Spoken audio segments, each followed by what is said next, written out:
नमस्ते प्यारे दर्शकों। आज हम एक जटिल मुद्दे की प्रोफाउंडी में जाएंगे, चीन के डैम्स और भारत पर उनका प्रभाव।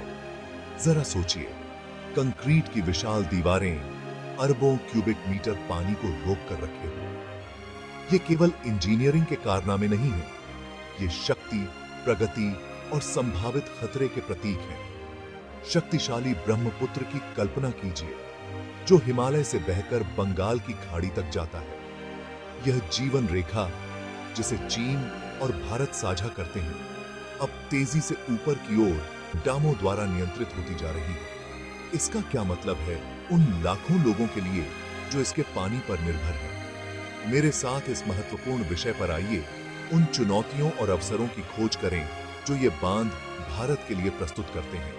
आइए मिलकर इस जटिल मुद्दे और हमारे भविष्य पर इसके इंपैक्ट को समझें।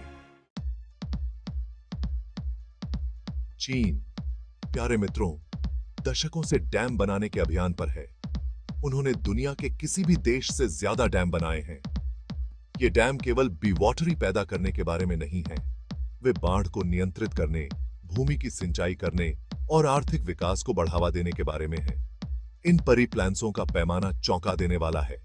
एक ऐसे बांध की कल्पना कीजिए जो इतना बड़ा हो कि वह सैकड़ों किलोमीटर तक फैला हुआ वाटर आशय बना सके।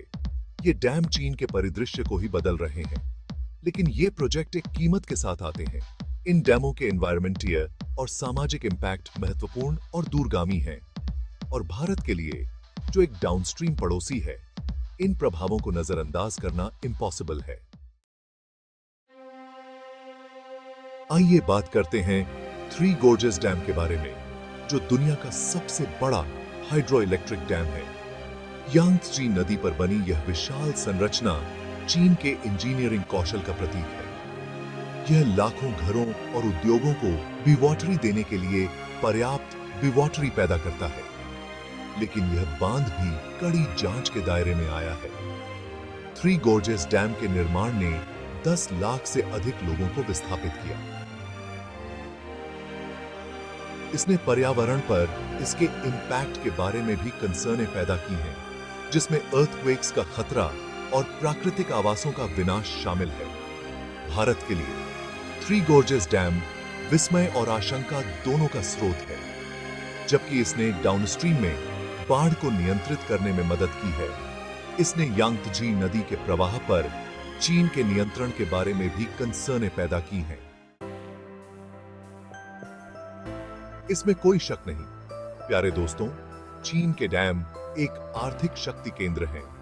वे स्वच्छ ऊर्जा उत्पन्न करते हैं, जीवाश्म ईंधन पर डिपेंडेंटता कम करते हैं और औद्योगिक विकास को बढ़ावा देते हैं। इन डैमों से उत्पन्न बीवॉटरी कारखानों को बीवॉटरी देती है, घरों को रोशन करती है और चीन के आर्थिक इंजन को चलाती है। लेकिन यह आर्थिक प्रगति एक कीमत पर आती है। इन डैमों के निर्माण से अक्सर समुदाय विस्थापित होते हैं, आजीविका प्रभावित होती है और पारिस्थितिक तंत्र बाधित होता है। इन परिप्लान्सों की दीर्घकालिक आर्थिक और सामाजिक लागतों पर अभी भी बहस चल रही है, और भारत के लिए चीन का आर्थिक उदय, जो इन डैमों से आंशिक रूप से प्रेरित है, चुनौतियां और अवसर दोनों प्रस्तुत करता है। एक नदी विभाजित प्रगति की एनवायरमेंटल प्राइस। चीन के डैमों का पर्यावरण पर गहरा इंपैक्ट पड़ा है। जहां उन्होंने बाढ़ को नियंत्रित करने और स्वच्छ ऊर्जा उत्पन्न करने में मदद की है, वहीं उन्होंने पारिस्थितिक तंत्र को भी बाधित किया है, वन्य जीवों को विस्थापित किया है और प्राकृतिक आपदाओं के जोखिम को बढ़ाया है। डैमों के निर्माण से नदियों का प्रवाह बदल सकता है, जिससे मछलियों का प्रवासन, तलछट प्रवाह और पानी की गुणवत्ता प्रभावित होती है। इससे लुप्तप्राय प्रजातियों के आवासों का भी नुकसान हो सकता है। चीन के डैमों के एनवायरमेंटीय परिणाम एक अनुस्मारक है कि प्रगति अक्सर एक कीमत पर आती है। यह एक अनुस्मारक है कि हमें सतत विकास के लिए प्रयास करना चाहिए, जो पर्यावरण संरक्षण के साथ आर्थिक विकास को संतुलित करता है। परेशान पानी, चीन के डैम्स और भारत की कंसर्न। भारत के लिए ब्रह्मपुत्र जैसी अंतर्राष्ट्रीय नदियों पर चीन के बांध एक बड़ी चिंता का विषय है। ये बांध चीन को डाउनस्ट्रीम पानी के प्रवाह पर महत्वपूर्ण नियंत्रण देते हैं, जिससे सिंचाई, पेयजल आपूर्ति और लाखों भारतीयों की आजीविका प्रभावित होती है। जल की कमी और जल बंटवारे को लेकर विवाद की संभावना भारत के लिए एक बड़ी चिंता का विषय है।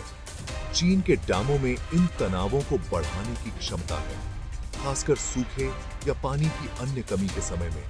भारत को सीमा पार जल संसाधनों के समान बंटवारे को सुनिश्चित करने के लिए चीन के साथ सक्रिय कूटनीति और सहयोग में शामिल होने की आवश्यकता है। इसमें हाइड्रोलॉजिकल डेटा साझा करना, जल प्रबंधन के लिए संयुक्त तंत्र स्थापित करना और बातचीत और परामर्श के माध्यम से डिस्प्यूट्सों को सुलझाना शामिल है। समाचारों के प्रवाह को रोकना। यांगत्जी पर हाल के डेवलपमेंट्स। हाल ही में थ्री गोर्जेस डैम से होने वाले संभावित पारिस्थितिक नुकसान के बारे में रिपोर्टें आई हैं। कुछ साइंटिफिकों का मानना है कि बांध ने यांगत्जी नदी के प्रवाह को बदल दिया है, जिससे मछली की आबादी प्रभावित हुई है, भूस्खलन का खतरा बढ़ गया है और यहां तक कि पृथ्वी के घूमने पर भी असर पड़ा है। रिसेंट आंकी चीन ने यह सुनिश्चित किया है कि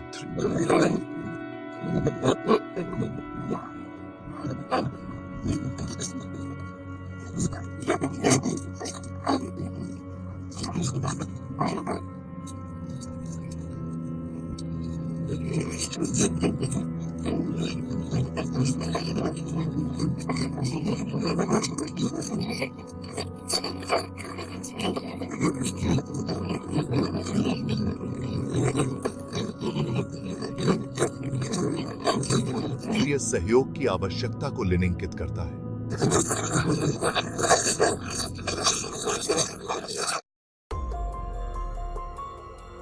पानी का भविष्य, अनिश्चितता और ब्रह्मपुत्र नदी बेसिन का भविष्य अनिश्चित है।